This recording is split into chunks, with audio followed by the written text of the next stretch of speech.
ಚಡಚಣ ಪಟ್ಟಣದಲ್ಲಿ ಹಾಡು ಹಗಲೇ ದಿನಾಂಕ 16/9/2025 5 ಜನ ಮುಷ್ಕರಧಾರಿಗಳು ಮಿಲಿಟರಿ ಸಮವಸ್ತ್ರ ಧರಿಸಿಕೊಂಡು ಎಸ್ಬಿಐ ಬ್ಯಾಂಕಿನೊಳಗಡೆ ಸಿನಿಮಾ ಮಾದರಿಯಲ್ಲಿ ಎಸ್ಬಿಐ ಸಿಬ್ಬಂದಿಗಳಿಗೆ ತಲೆಗೆ ಪಿಸ್ತೂಲ್ ಹಚ್ಚಿ ಕೈಕಾಲುಗಳನ್ನು ಕಟ್ಟಿ ರೂಮಿನೊಳಗೆ ಹಾಕಿ 1,04,00,000 ನಗದು ಅಂದಾಜು 22 ಕೆಜಿ ಚಿನ್ನ ತೆಗೆದುಕೊಂಡು ಪರಾರಿಯಾಗಿರುವ ಘಟನೆ ಕರ್ನಾಟಕ ರಾಜ್ಯದಲ್ಲಿ ಸದ್ದು ಮಾಡಿದೆ.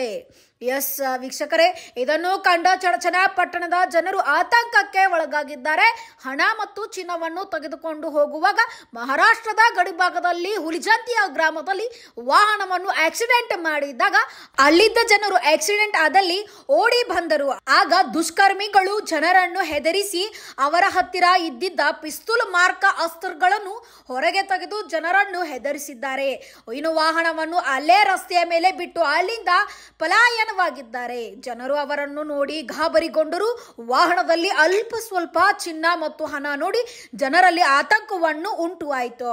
ಇನ್ನು ಪಲಾಯನ ಆದ ದುಷ್ಕರ್ಮಿಗಳು ಒಂದು ಹೊಲದ ಬೀಳ ಹಳೆಯ ಮನೆಯಲ್ಲಿ ಒಂದು ಬ್ಯಾಗ್ ಅನ್ನು ಎಸೆದು ಹೋಗಿದ್ದಾರೆ. ಅದರಲ್ಲಿ 41 ಲಕ್ಷ ನಗದು 6ರಿಂದ 7 ಕೆಜಿ ಬಂಗಾರ ಪೊಲೀಸ್ ಇಲಾಖೆ ಜಪ್ತಿ ಮಾಡಿಕೊಂಡಿದೆ. ಇನ್ನು ಆರೋಪಿಗಳನ್ನು ಹುಡುಕಾಟ ನಡೆದಿದೆ ಎಂದು ಅಧಿಕಾರಿ ಲಕ್ಷ್ಮಣ್ ನಿಂಬರ್ಗಿ ಪತ್ರಿಕಾಗೋಷ್ಠಿಯಲ್ಲಿ ತಿಳಿಸಿದರು.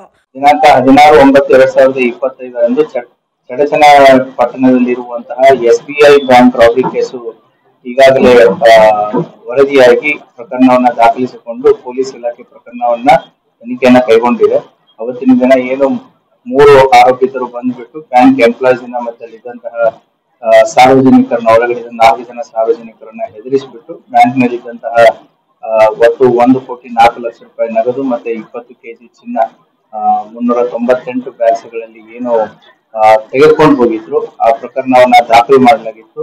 ಈಗಾಗಲೇ 8 ತನಿಖಾ ತಂಡಗಳನ್ನ ನಾವು ನೇಮಿಸಿದ್ದೀವಿ. 8 ತನಿಖಾ ತಂಡಗಳು ಎಲ್ಲ ಆಯಾಮಗಳಲ್ಲಿ ತನಿಖೆಯನ್ನ ಕೈಗೊಳ್ತಾ ಇದೆ. ಘಟನೆ ಆದಂತಹ ಸುಮಾರು 1-1.5 ಗಂಟೆಯಲ್ಲಿನೇ ನಾವು ವೆಹಿಕಲ್ ಅನ್ನ ಸೋಲಾಪುರ ಜಿಲ್ಲೆಯ ಮಂಗಳವಾಡೆ ತಾಲೂಕು ಹುಲಜಂತಿ ಅನ್ನುವಂತ ಒಂದು ಗ್ರಾಮದಲ್ಲಿ ಪತ್ತೆ ಮಾಡ್ತೀವಿ. ಆ ಹುಲಜಂತಿ ಗ್ರಾಮದಲ್ಲಿ ಆ ವೆಹಿಕಲ್ ಹೋಗ್ಬೇಕಾದ್ರೆ ಇಲ್ಲಿ ಲೋಕಲ್ ವಿಲೇಜರ್ಸ್ ಜೊತೆಗೆ ಆಕ್ಸಿಡೆಂಟ್ ಆಗಿ ಜಗಳ ಮಾಡಿ ಅಲ್ಲಿ ಆರ್ಗ್ಯುಮೆಂಟ್ ಆಗಿತ್ತು. ಆ ಹಿನ್ನೆಲೆಯಲ್ಲಿ ಆ ವ್ಯಕ್ತಿ ಅಲ್ಲಿದ್ದಂತ ಜನರಿಗೂ ಕೂಡ ಹೆದರಿಸಿ ಆ ವಸ್ತುಗಳನ್ನ ತೆಗೆದುಕೊಂಡು ಹೋಗಿದ್ದ ಅನ್ನುವಂತ ಒಂದು ನಮಗೆ ಮಾಹಿತಿ ಆಧಾರದ ಮೇಲೆ ಅಲ್ಲಿ ಹೋಗಿ ನೋಡಿದಾಗ ಆ ವೆಹಿಕಲ್ ನಲ್ಲಿನೂ ಕೂಡ ನಮಗೆ ಕೆಲವೊಂದಿಷ್ಟು ಗೋಲ್ಡ್ ಪ್ಯಾಕೆಟ್ಸ್ ಮತ್ತೆ ದುಡ್ಡು ಕೂಡ ಸಿಕ್ಕಿತ್ತು. ಸೊ ಆ 21 ಗೋಲ್ಡ್ ಪ್ಯಾಕೆಟ್ಸ್ ಮತ್ತೆ ಸುಮಾರು 1,03,000 ಕ್ಯಾಶ್ ಸಿಕ್ಕಿತ್ತು. ಆ ಹಿನ್ನೆಲೆಯಲ್ಲಿ ನಾವು ತನಿಖೆಯನ್ನ ಮತ್ತಿಷ್ಟು ತೀವ್ರವಾಗಿ ಗೊಳಿಸ್ತೀವಿ. ಅವತ್ತಿನ ದಿನನೇ ಪೂರ್ತಿ ಆ ಹಳ್ಳಿಯನ್ನ ಸೋಲಾಪುರ್ ಪೊಲೀಸರ ಜೊತೆಗೆ ಮತ್ತೆ ಅಲ್ಲಿದ್ದಂತ ಲೋಕಲ್ ಇನ್ಸ್ಪೆಕ್ಟರ್ ಡಿವೈಎಸ್ಪಿಗಳ ಜೊತೆಗೆ ನಮ್ಮ ಎಂಟೈರ್ ವಿಜಯಪುರ ಪೊಲೀಸರು ಆ ಊರನ್ನ ಪೂರ್ತಿ ಕಾರ್ಡನ್ ಮಾಡಿಬಿಟ್ಟು ಆರೋಪಿ ಅಲ್ಲಿದ್ದನ್ನು ಕೂಡ ಹೊಲ ಆಗಿರ್ಬೋದು ಮನೆ ಆಗಿರ್ಬೋದು ತಪ್ಪಿಸ್ಕೊಂಡು ಹೋಗ್ಲಾರ್ದಾಗೆ ಕಳೆದ 2 ದಿನದಿಂದ ಏನು ಅಲ್ಲಿ ಕಾರ್ಡನಿಂಗು ಮತ್ತೆ ಸರ್ಚ್ ಆಪರೇಷನ್ ಮಾಡಿದಾಗ ನಮಗೆ ನಿನ್ನೆ ಸಾಯಂಕಾಲ ಏನು ಒಂದು ಪಾಳು ಬಿದ್ದಂತ ಮನೆಯ ಮೇಲೆ ಒಂದು ಬ್ಯಾಗ್ ಸಿಕ್ಕಿದೆ. ಆ ಬ್ಯಾಗ್ ಕೂಡ ಏನು ನಾವು ಅಫೆನ್ಸ್ ಮಾಡಿದವರು ಇದಾರಲ್ಲ ಅದೇ ಬ್ಯಾಗ್ ಅದು. ಅದರಲ್ಲಿ ನಮಗೆ 41,04,000 ಕ್ಯಾಶ್ 41,04,000 ಕ್ಯಾಶು ಮತ್ತು ಸುಮಾರು 6.54 ಕೆಜಿ ಗೋಲ್ಡ್ 136 ಪ್ಯಾಕೆಟ್ಸ್ ಇರುವಂತದ್ದು ಅದು ಕೂಡ ದೊರಕಿದೆ. ತನಿಖೆ ಇನ್ನು ಚುರುಕುಗೊಂಡಿದೆ. ಆದಷ್ಟು ಬೇಗ ಉಳಿದಂತಹ ಆರೋಪಿಗಳು ಮತ್ತೆ ಉಳಿದಂತಹ ಮಾಲನ್ನ ಪತ್ತೆ ಮಾಡುವಲ್ಲಿ ಪೊಲೀಸ್ ಇಲಾಖೆ ಕೆಲಸ ಮಾಡ್ತಾ ಇದೆ. ಈಗಾಗಲೇ ಅವೇನು ಅಫೆನ್ಸ್ಗೆ ಯೂಸ್ ಮಾಡಿದ್ರು ವೆಹಿಕಲ್ಸ್ಗಳು ಈಗಾಗಲೇ ಅವು ಕಳ್ಳತನ ಮಾಡಿರುವಂತಹ ವೆಹಿಕಲ್ಸ್ಗಳು ಮಂಗಳವಾಡೆ ಪೊಲೀಸ್ ಠಾಣೆ ಏನು ಮಹಾರಾಷ್ಟ್ರ ಸೋಲಾಪುರ ಜಿಲ್ಲೆ ಮಂಗಳವಾಡೆ ಪೊಲೀಸ್ ಠಾಣೆ ಇದೆ ಅಲ್ಲಿಯೂ ಕೂಡ ಈ ಕಳ್ಳತನ ಪ್ರಕರಣಗಳು ದಾಖಲಾಗಿದ್ದಾವೆ.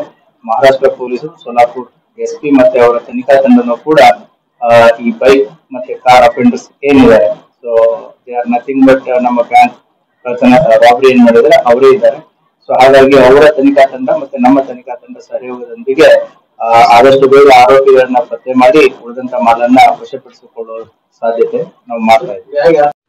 Thanks for watching. Read, discuss and debate with editor Dr. Yan Prashant Rao. Wanted reporters in print, digital and visual media for Bharat Vaibhav Daily Newspaper, BV News 5 Channel and BV Fast Web News from all the talukas of Karnataka, Goa and Maharashtra. If interested, send your resume to 9019229369.